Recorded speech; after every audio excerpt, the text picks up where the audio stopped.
दोस्तों, पहलगाम आतंकी हमला इंसानियत पर किए गए सबसे क्रूर आतंकी हमलों में से एक था, जिसमें भारत के 26 पर्यटकों को उनका धर्म पूछकर मार दिया गया।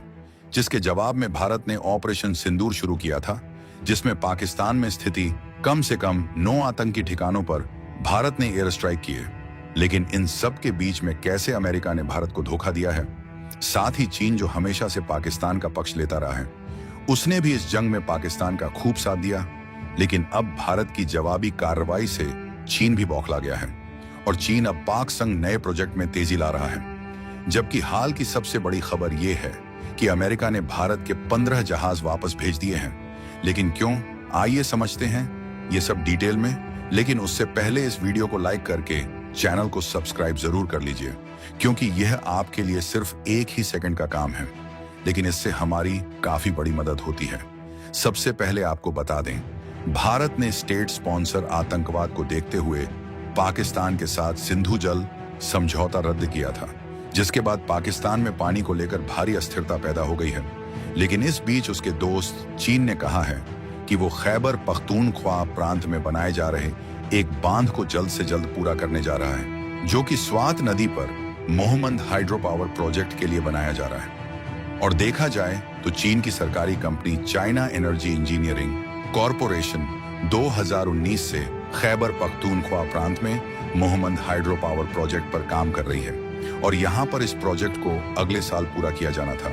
लेकिन पानी की कमी को देखते हुए पाकिस्तान आनन फानन में चीन के साथ मिलकर इस प्रोजेक्ट का काम आगे बढ़ा रहा है। खुद चीन के सरकारी ब्रॉडकास्टर सीसीटीवी ने बताया कि बांध पर कंक्रीट भरने का काम शुरू हो गया है और यह पाकिस्तान के प्रमुख नेशनल प्रोजेक्ट्स के लिए बांध का निर्माण मील का पत्थर साबित होगा, जो काफी तेजी से आगे बढ़ रहा है। लेकिन सिंधु जल समझौते के रद्द होने से पाकिस्तान परेशान हो गया है और उसने कहा है कि पानी उसका अहम राष्ट्रीय हित है, जो उसके 24 करोड़ लोगों की लाइफलाइन है।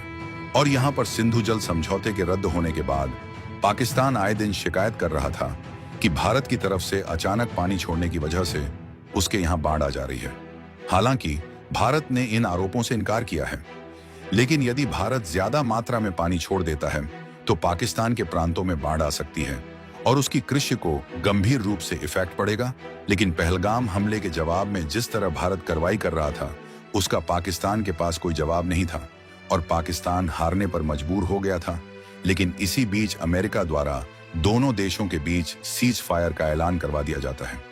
लेकिन कहा जा रहा है कि यहाँ पर डोनाल्ड ट्रंप ने सार्वजनिक धमकी दी थी कि अगर भारत ने युद्ध नहीं रोका तो अमेरिका भारत के साथ ट्रेड डील खत्म कर देगा। और यहाँ पर डोनाल्ड ट्रंप ने खुद माना है कि उन्होंने $1 बिलियन की ट्रेड डील रोकने की धमकी दी थी और उसी शाम 5 बजे भारत को युद्ध विराम के लिए मजबूर किया गया।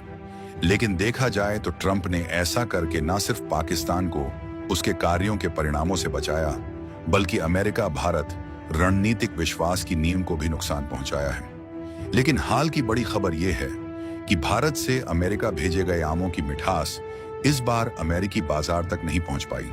दरअसल हाल ही में अमेरिका के विभिन्न airports Los Angeles, San Francisco और अटलांटा पर भारत से भेजी गई आमों की कम से कम 15 खेपों को वहां के अधिकारियों ने खारिज कर दिया। इन शिपमेंट्स को मुंबई में अंतरराष्ट्रीय मानकों के अनुरूप विशेष रेडिएशन ट्रीटमेंट के बाद एयर कार्गो के जरिए रवाना किया गया था, ताकि फलों की गुणवत्ता और सुरक्षा सुनिश्चित की जा सके।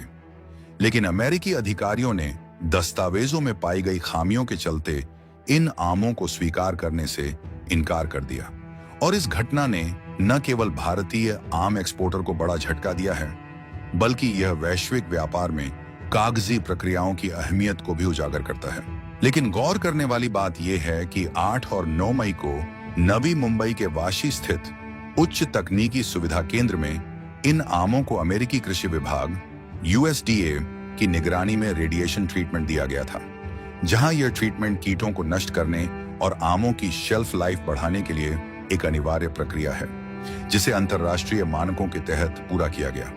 हालांकि जब ये आम अमेरिका पहुंचे तो वहां के अधिकारियों ने दस्तावेजों, विशेष रूप से रेडिएशन से जुड़े जरूरी PPQ 203 फॉर्म में खामियां बताते हुए इन शिपमेंट्स को प्रवेश देने से इनकार कर दिया।